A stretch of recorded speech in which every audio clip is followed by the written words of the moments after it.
Olá, é com muito prazer que nós voltamos a gravar após as festas de final de ano e esperamos que possamos nos oferecer hoje um vídeo sobre um tema extremamente complexo, mas eu decidi recomeçar tudo com ele. Não é nada mais, nada menos do que Deus. Então, a nossa pergunta será: Deus existe? Não é uma coisa absurda imaginar que sim. Também devemos respeitar aqueles que acham que não. E o tema, então, é este aqui. Vamos começar. Um camponês simples, vivendo em contato com a natureza, dirá, sem a menor dúvida, sim, Deus existe. Por quê? Parece que há uma maior conexão com a natureza quando o homem vive, né, dentro de um ambiente rural, natural. Então ele tem mais conexão, mais condição de acreditar em Deus. Ainda hoje os programas sertanejos, por exemplo, são levados para o povo que acredita em Deus. Porque nós temos um pastor, né? Jesus o bom pastor, e algumas páginas adiante nós temos alguma coisa repetida, né, na arte paleocristã. Então parece que seria essa a resposta.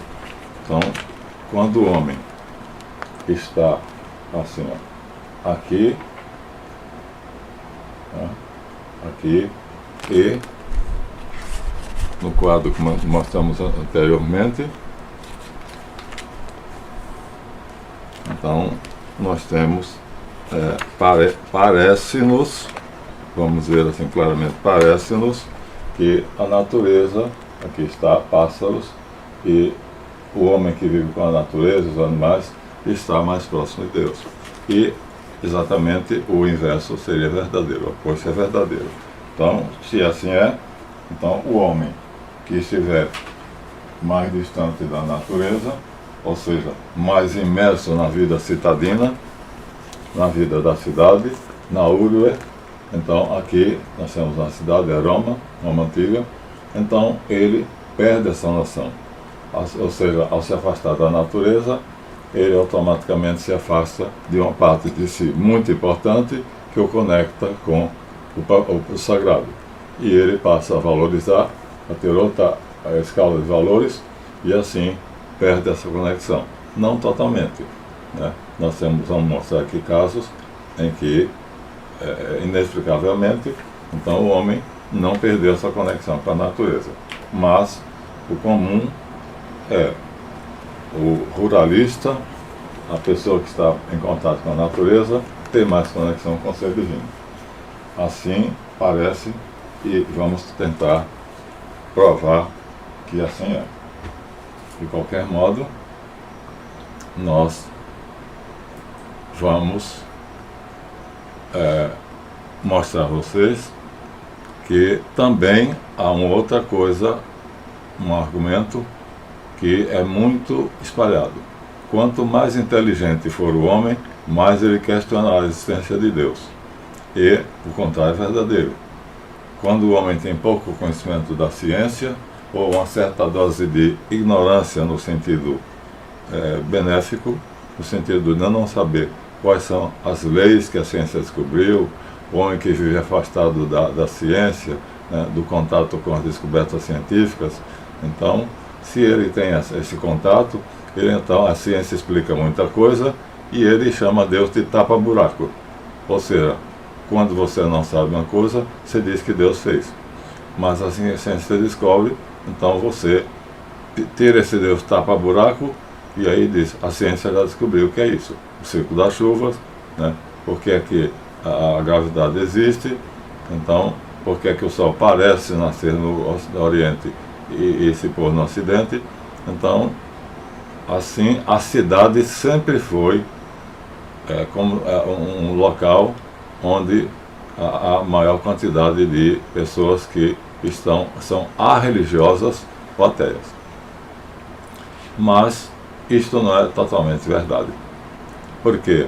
Porque, surpreendentemente, nós temos aqui um escrito de um jornalista extremamente erudito, ateu, comunista, e esse ateu, famosíssimo, Pierre Froissart, ele se converteu.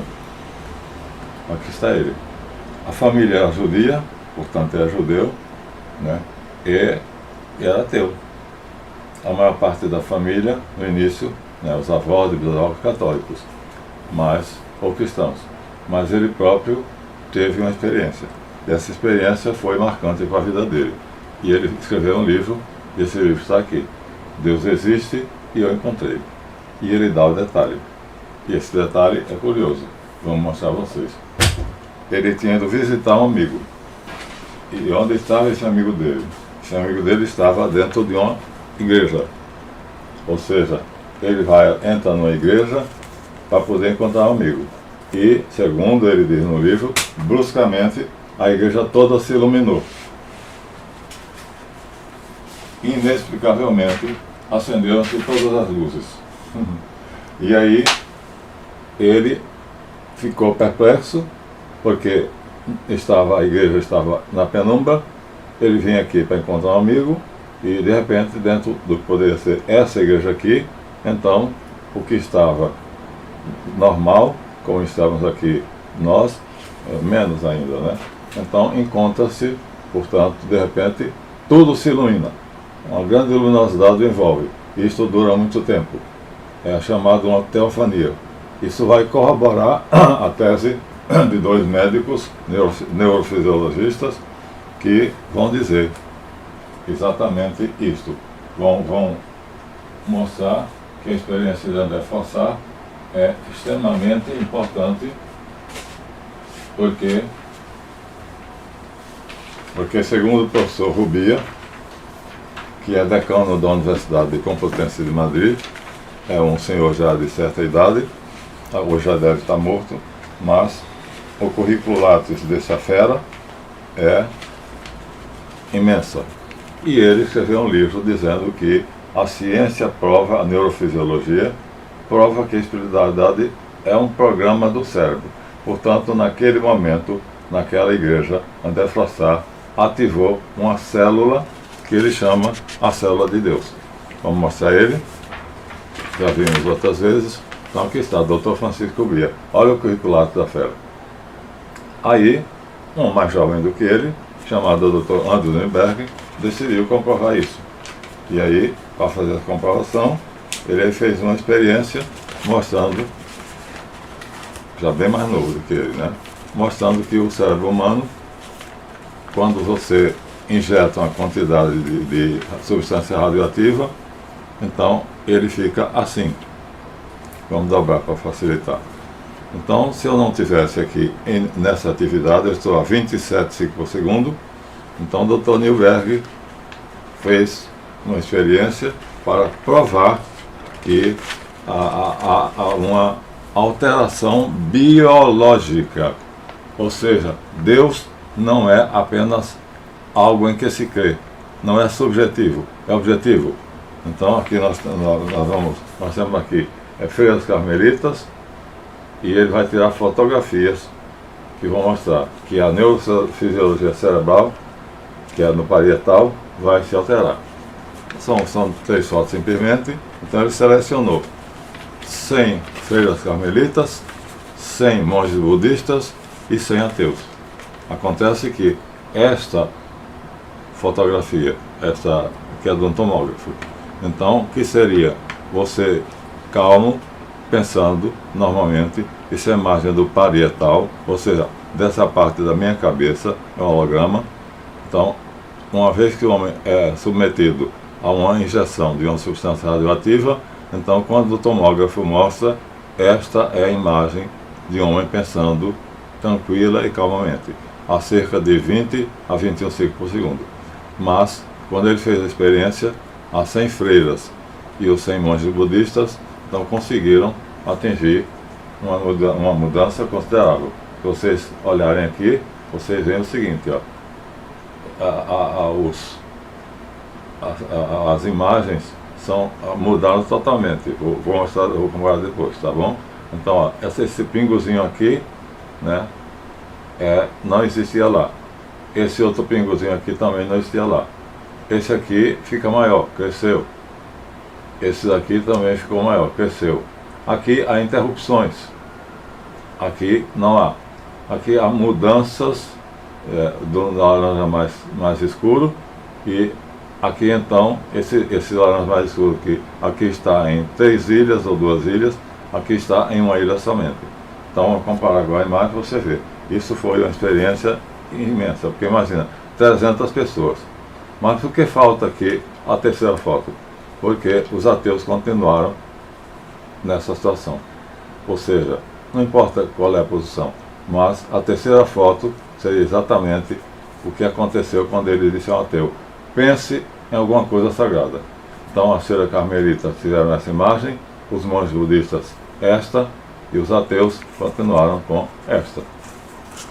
Então, não há a terceira foto, porque o ateu, acreditando que só o sensível, só o pragmático, só o objetivo é que existe, então não conseguiu produzir nenhuma imagem diferente daquilo que ele consegue normalmente.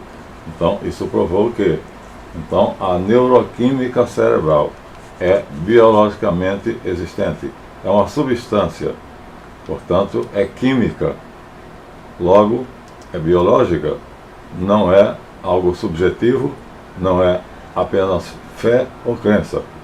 Houve uma alteração, como há no estado de sono, quando você liga o eletroencefalograma, né, ao seu cérebro, né, conexões neuronais. Aqui está o rapaz, né, é muito mais jovem, Dr. André Newberg, que fundou a neuroteologia.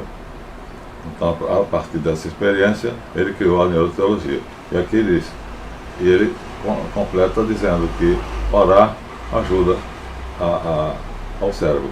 Ou seja, se você está doente e você apenas toma remédio, então, eu vi no Brasil Paralelo, no Natal, então, um cientista que trabalha em UTI, dizendo que quando ele era médico, começou a trabalhar na UTI, então a freira dizia que os terminais deviam tomar um remédio e depois OF, outra dose do remédio, depois OF, outra dose do remédio, e ele está no Brasil Paralelo, a edição Natal. E aí ele pergunta: o que é OF? Oração e fé. Isso ele conta com muita graça, né, na edição Natal do Brasil Paralelo. Ele disse que ficou perplexo, porque a freira era muito antiga ali. Ele tinha chegado recentemente. E ela, OF, quer dizer, dá um remédio, depois oração e fé. Dá um remédio, oração e fé. Conheço um médico baiano, que chegou na cidade, e nessa cidade então ele se estabeleceu e tinha um curandeiro. Ou seja, uma rezadeira. E aí o curandeiro tinha uma fila, na sua porta tinha fila. E na dele não, ele era médico, estou lá, doutor Solano Lopes e tal. E não vinha ninguém, ou vinha um ou dois. Então ele foi perguntar ao curandeiro o que é que acontecia, porque é que ele não tinha cliente e o curandeiro tinha.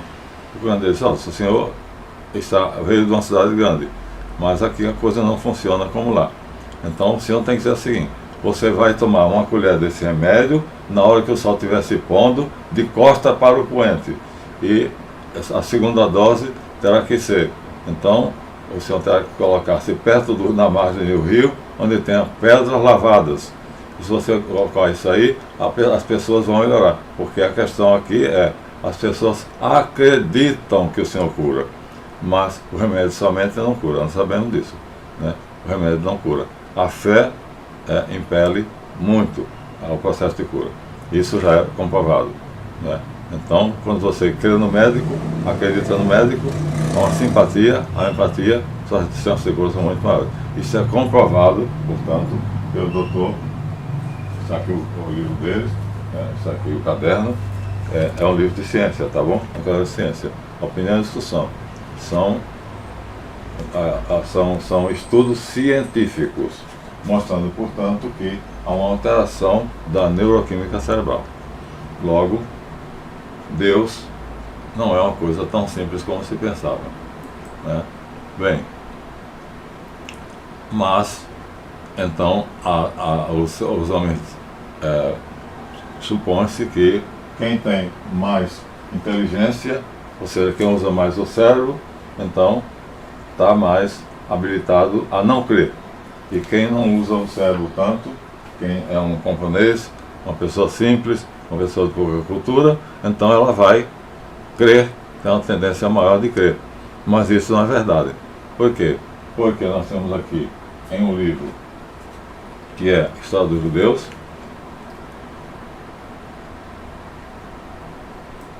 uma pessoa, uma figura muito famosa, que é um gênio, o maior gênio, eu acho que até superou Stephen Hawking, e aqui está, na História dos Judeus de Isaac Jackson, a figura do judeu Albert Einstein.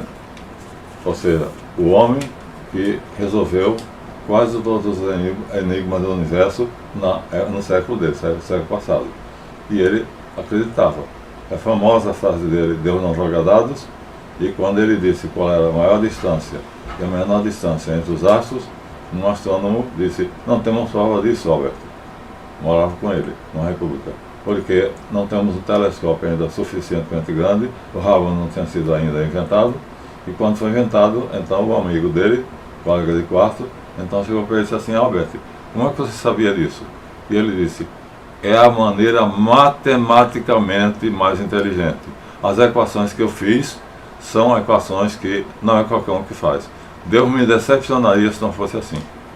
Isso, aqui está a fera. Então, não é verdade que Deus, crer em Deus é a panagem dos burrinhos. Eu, por exemplo, não me considero uma pessoa burra. Eu me considero, acho que eu estou entre as pessoas que têm uma certa cultura. Mas, e acredito firmemente, né, em Deus. Acredito com toda a força do meu ser. E a vida sem Deus, para mim, perderia a graça. Então, vamos tirar esse preconceito de dizer que as pessoas que creem em Deus são pessoas menos inteligentes. E as pessoas que são mais inteligentes não acreditam em Deus. Isso é falso. Absolutamente falso. Então, deixando isso bem claro, nós vamos então fazer com que, a partir de agora, então, nós não tenhamos mais esse preconceito. Não vamos cultivar preconceitos, né? Então, Albert Einstein, ao contrário de Stephen Hawking, então acreditava em Deus, como Pitágoras também. Pitágoras também dizia, Deus fez tudo através da matemática, através da geometria. E na maçonaria Deus é chamado o grande geômetra. Então, ficou assim estabelecido que não é uma questão de inteligência. Deus não se explica, Deus se sente. Portanto, não é uma questão de ser ou não ser mais inteligente. Temos um cientista famoso, Dr. Louis Pasteur, francês, que inventou o leite pasteurizado, ou seja, se você tira o ar de uma campânula e deixa ali um vácuo, você pode deixar um bife de 200 gramas de um dia para outro que não estraga, fora da geladeira. E se você deixar fora da geladeira, em 2 horas ele está fedendo. Em um dia ele está podre. Isso foi o Dr. Louis Pasteur. E ele deixou uma frase famosa. Pouca ciência afasta de Deus, muita ciência aproxima de Deus. Essa é a frase dele. Um dos médicos mais famosos, um dos cientistas mais famosos do mundo. Acho que todo mundo conhece o Dr. Pasteur. De qualquer maneira, então, a genialidade, às vezes, faz com que as pessoas creiam e, pelo contrário, né, o fato da pessoa ser ateu não tem nada a ver com a sua intelectualidade. Nós temos, assim, 8 bilhões de pessoas na face do mundo hoje. Estudos estatísticos chegaram à conclusão que só existem 2,5% de ateus. Em um planeta com uma população de 8 bilhões, 2,5% é muito pouco. E a religiosa, ou seja, que não dá importância à religião, é 12,7%. Num total, assim, mais ou menos de 12 com 3, 15. Ou seja, em 8 bilhões somente 15%, não sou matemático, não gosto de matemática, mas façam as contas. Então 10% seria 800, a 1,5 milhão de ateus. Então eu já vi a quantia. Então nós temos 1,5 milhão de ateus. Em 1 bilhão, em 8 bilhões de habitantes, só tem 1,5 milhão de ateus. Não é 1 bilhão não, viu? É 1 milhão. A quantidade é muito pequena. Ou seja, não é verdade, portanto, que a inteligência faz com que a pessoa não desacredite em Deus. Não é verdade. Inclusive, no nosso vídeo anterior, fizemos um ritual mágico. Então, nos baseamos nesse livro aqui, que é de Elifa Levi. E aí, nesse livro, nós mostramos a vocês, através do ritual de alta magia, a magia divina. Aqui, o símbolo do homem, para Elifa Levi, é um pentagrama. Aqui talvez seja mais fácil, mais nítido. O pentagrama é o símbolo do homem de pernas abertas e de braços abertos, ou seja, absolutamente em atitude de equilíbrio. Então, mas o pentagrama, que é o símbolo do homem, é para o mago o homem em equilíbrio, o homem com toda a sua potência, com toda a sua força, enquanto que o próprio Elifa Levi dá aqui uma figura que diz que a magia apresenta duas faces.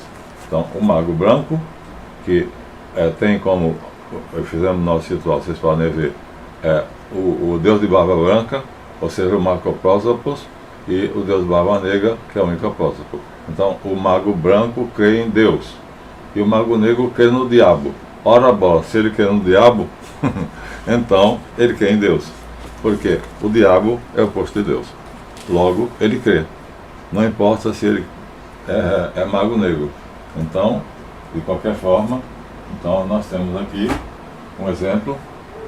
O autor é meio conhecido e escreveu esse livro. Aqui ele velou o rosto e ele usou o nome de Alberto Magno, porque Santo Alberto Magno foi um grande experimentador em termos de ciências ocultas. Mas, quando o mago consegue falar e o que ele fala acontece, amanhã você vai ficar boa dessa febre. E a pessoa ficou. Então, chama-se o verbo. Acontece que o mago negro jamais atinge o poder do verbo. Jamais ele consegue dizer e acontecer.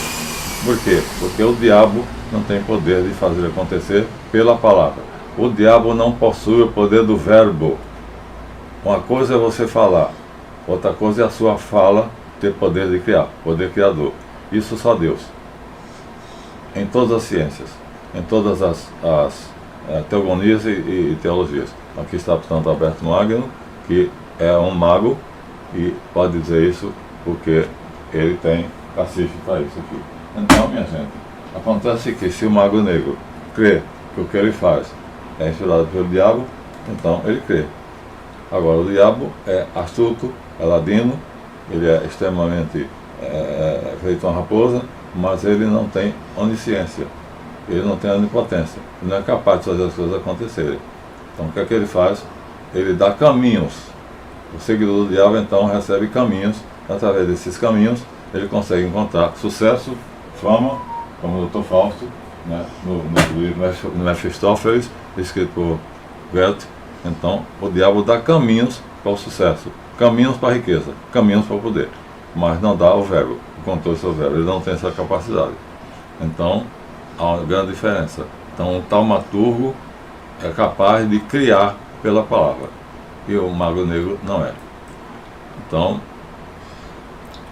há um axioma filosófico, filosofia vindo em nosso socorro, diz que pode-se enganar algumas pessoas por algum tempo, muitas pessoas por muito tempo, mas não se pode enganar todo mundo por todo o tempo. Isso é considerado absolutamente verdadeiro. Você pode enganar algumas pessoas por algum tempo, pode enganar muitas pessoas por muito tempo, mas não pode enganar todo mundo durante todo o tempo. Pois bem, nós temos aqui o livro da doutora Gina Pichel, que mostra o seguinte, você recuando na história, passa pelos pilones dos templos egípcios, você passa vamos voltar para a nossa câmera, você passa pelas figuras que vão te mostrar A Pérsia, o tourado de Khorsabad é o símbolo do carismático ao Deus, está aqui, ó, essa figura aqui, né? E aqui nós temos, né, o palácio e figuras, né? Aqui nós temos com uniforme. Então, vindo no passado, cada vez mais para o passado, mais para o passado, mais ainda, chegamos aqui à Mesopotâmia, no passado, e aqui acreditava-se em Deus. Então, e nós vemos aqui, então, né, uma figura de um orante, uma pessoa rezando. Já estamos bem longe. Aqui estamos na Mesopotâmia, pela veste que ele está ainda meio pré-histórico. E quando chegamos então a um passado muito distante, aqui nós estamos a 12.000 anos atrás. A evidência de que o homem era mais inteligente do que hoje está aqui. Segundo Jean Pichel, esse tipo de arte mostra que o homem dessa época, há 12.000 anos atrás, era mais inteligente do que hoje. Essa arte não conseguiu ainda ser imitada. Esse bisão aqui é um exemplo, segundo Jean Pichel, de que só os impressionistas conseguiram se aproximar, mas não conseguiram todos os matizes e nuances da luz. E aí, nessa época, surge uma figura muito famosa, que é a figura de Deus. Só que nessa época, como era um matriarcado, então a figura de Deus é a figura da mulher. Estou mostrando para você. Então, mas nós estamos aqui há 12.000 anos atrás. Recuarmos um pouquinho mais, 20.000 anos atrás, temos vestígios. 40.000 anos atrás, temos indícios. Ou seja, há 40.000 anos o homem acredita que Deus existe. E continua crendo. Até hoje. Segundo, acabamos de falar sobre Einstein, passando pela Grécia de Pitágoras e indo adiante. Então, minha gente, é curioso, né? Parece que realmente a cidade, então, faz com que o homem se afaste de Deus e o campo vai fazer com que o homem se aproxime de Deus. Mas não é uma regra. Isso não é uma regra, né? Porque a Grécia, né? Nós temos aqui exemplo de um templo grego. E a Grécia é uma cidade que Péricles colocou o nome de um amigo dele no frontispício do Panteão de Atenas. Foi julgado e condenado. E teve, apesar de ser governador de Atenas, ele foi punido. Por quê? Porque colocou dentro de um recinto sagrado, um templo, né, o nome de um homem comum, que não era Deus. Você vê que a coisa era severa. Então não era ateísmo. Ele apenas misturou homens com deuses e foi punido, apesar de ser o governador de Atenas. Então, minha gente, nós vamos perceber o seguinte: Deus é, na verdade, uma incógnita difícil de resolver. Difícil de resolver, porque vamos encontrar, então, vestígios, né, em todos os lugares do mundo de que Deus existe. Não importa a forma, pode ter forma de dragão, pode ter forma humana, pode ter forma, não importa. Mas o fato é que, na queda de braço, então, Deus continua, quer como Buda, quer como o Cristo. Então nós vamos sempre encontrar a figura de Deus numa queda de braço contra a ciência, e ele está ganhando, pelo menos até agora. Até agora está ganhando. Então vamos ver, vamos continuar.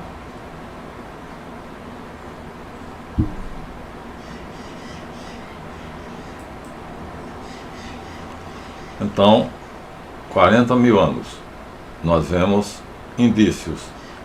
20.000 anos, vestígios. 12.000 anos, provas irrefutáveis. A pintura rupestre, pintura da caverna. E de lá para cá, cada vez mais provas, templos imensos, né, na Mesopotâmia, no Egito, na Grécia. Ou seja, vai crescendo, crescendo, crescendo. Ao invés de diminuir, a ideia vai aumentando. E mesmo hoje, a quantidade de ateus é muito pequena em relação à quantidade de pessoas que crentes.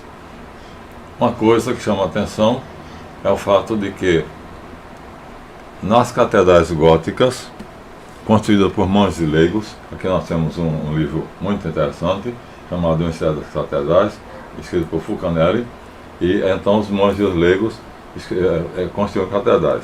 E essas catedrais aqui, nós temos aqui alguma figura esculpida, né? Deve ser Chartres ou Reims, eles faziam imagens do diabo. E essa imagem do diabo, então, é colocada frente a frente com a imagem de Cristo. Então, de um lado, a imagem de Jesus, do outro lado, a imagem do diabo. Aqui, por exemplo, Victor Hugo, que a gente chama Victor Hugo, mas é Victor Hugo. Então, no Corcunda de Notre Dame, ele coloca aqui, ó, as gárgulas. Então, as gárgulas é exatamente a imagem que o habitante de Paris, na época das catedrais, ele tinha do diabo. Então, o Canelli mostra isso aqui, explorando o que é o interior das catedrais. E aí, minha gente, por incrível que pareça, nós vamos encontrar, então, vamos ver se a gente consegue mostrar aqui, frente a frente, Deus e o diabo. Eles acreditavam, então, que Deus existia, o diabo existia, eram duas forças poderosas e que se enfrentavam. E, então, o que é que acontecia? Acontecia que, quando você entrava numa igreja, numa catedral medieval, você acendia uma vela para Deus e outra vela para o diabo.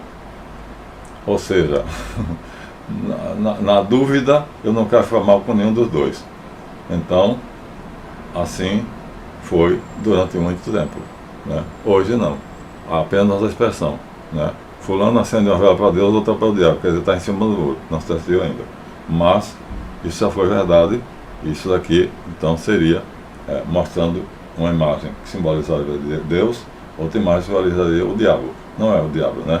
É o Deus Chacal, né? Mas seria, assim, uma maneira de mostrar a vocês que o homem medieval, ele acreditava que deveria cultuar as duas forças para não correr o risco de desagradar nenhum dos dois. É curioso, né?